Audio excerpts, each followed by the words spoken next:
Hi everyone, okay, as promised, here's a video about Bobby Fischer's famous article entitled A Bust to the King's Gambit, which he wrote when he was 18 and which was published in the first issue of Grandmaster Larry Evans's magazine American Chess Quarterly.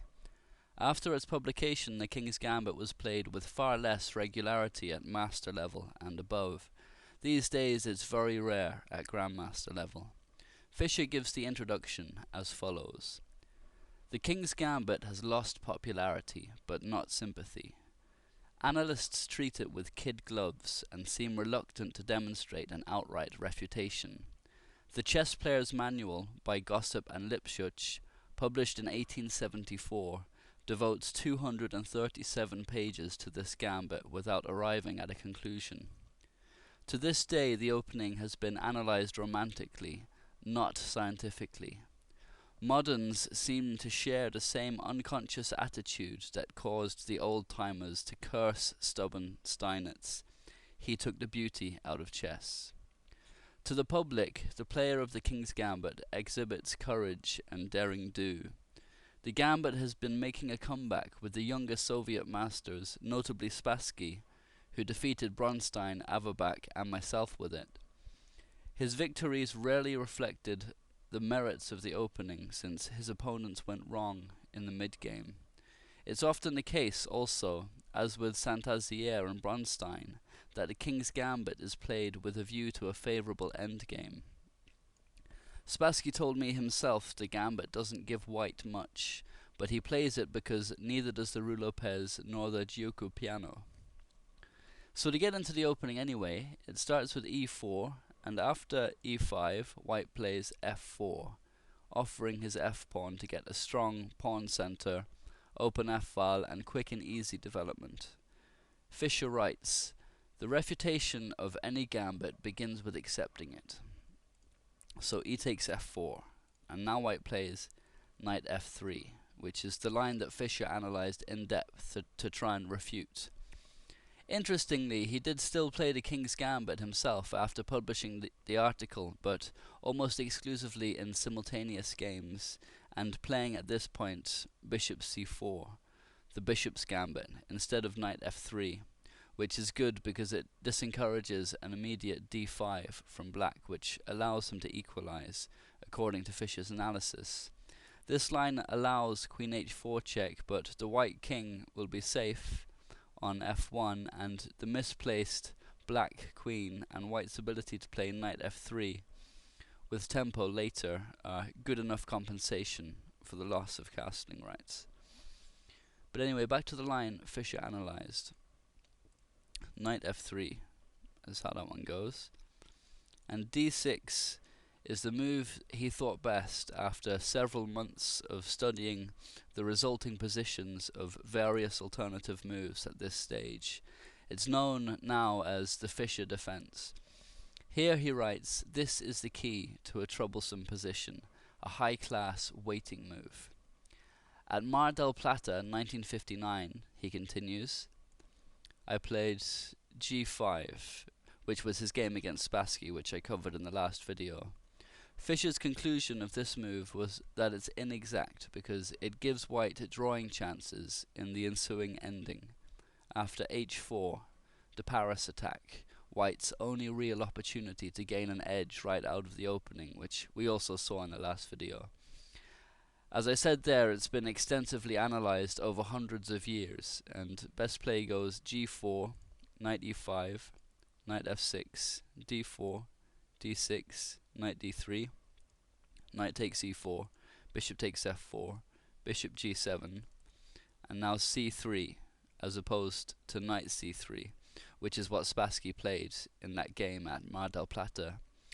The line that Fischer gave continues queen e7, queen e2, bishop f5, and now knight d2, which leads to an ending where black's extra pawn is neutralized by white's stranglehold on the dark squares, especially f4.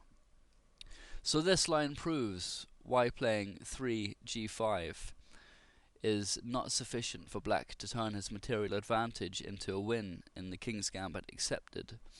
Fischer gives an alternative line called the Berlin Defense, saying that it is too a good try but also inexact.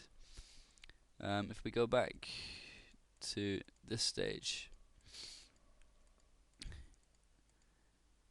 instead of g5 or d6 after knight f3, the Berlin defense is h6, and it has the idea both of stopping a later knight g5, the Allgaier variation with risky knight sacks on f7, fairly common, and also the idea of creating a pawn chain on h6, g5 and f4 in order to defend the pawn here on f4. And the advantage of it is that black won't be forced to play g4 when white plays to undermine the pawn chain with h4. The line that Fischer said was best in this variation goes d4, g5, h4, threatening to take on g4, where black can't recapture because of the discovered attack on the rook at h8 from the rook at h1. So bishop g7 solves that problem. And now g3. And the correct way for black to continue is with g4 here. Also playable, Fischer said, is d6, and after g takes f4, now playing g4, giving black a small edge. But g4 is the first line that he gave. Continuing with knight h2, f takes g3, and knight takes g4. He also mentions queen takes g4, saying that it loses after g takes h2, queen takes g7, queen takes h4 check, king d1, and queen f6. So knight takes g4, and now d5, e5, bishop f5, and bishop f4, where, in Fischer's words, black cannot demonstrate any advantage. So, like he said, this line is also a good try, but it's not good enough for an advantage or a winning game.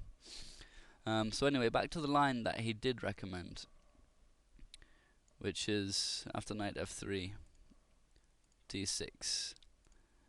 And he was of the opinion that bishop c4 is the best move for white, mentioning that playing instead d4 will transpose into his later analysis anyway, unless, he says, white tries to force the issue after g5, h4 and g4, where we see one of the points of playing d6 on the third move. Now white has no knight e5 because of this pawn on d6, as in the Kieseritzky variation of the King's Gambit with knight e5, and instead the knight is driven back to g1, because if knight g5,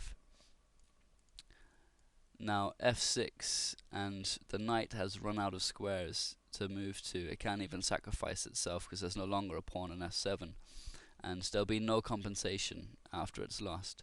For example, if knight h3, then g takes h3, queen h5 check, king d7, bishop takes f4, and queen e8, offering the exchange of queens, which would favor black because he's ahead in material. So queen f3 is the best move for white, and now king d8. And of this position, Fischer wrote, with his king and queen reversed, black wins easily, and Fritz agrees. The point is that white's attack has been stopped in its tracks. The black king is safe, and even after black's pawn on h3 falls, he's still a full piece up, which of course is a winning advantage, and his present lack of development is inconsequential. So playing knight g5 is not an option at the sixth move for white. Alternatively, he can sacrifice his knight a different way, but still there's no compensation. If we go back to this stage, instead of knight g5, he can play bishop takes f4 as the other way to sacrifice the knight. But after g takes f3, queen takes f3, knight c6, again black should win with the extra piece fairly easily, although white has a little more compensation in this line. So white's only option at move 6 is not knight g5 but knight g1, but now bishop h6 and black is fine. He's consolidated his position, and white has nothing to show for the pawn and is in fact a tempo behind due to the knight retreat. The pawn center is good for the moment, but it's not dangerous. Objectively speaking, black has a significant edge. Okay, that's the end of part 1.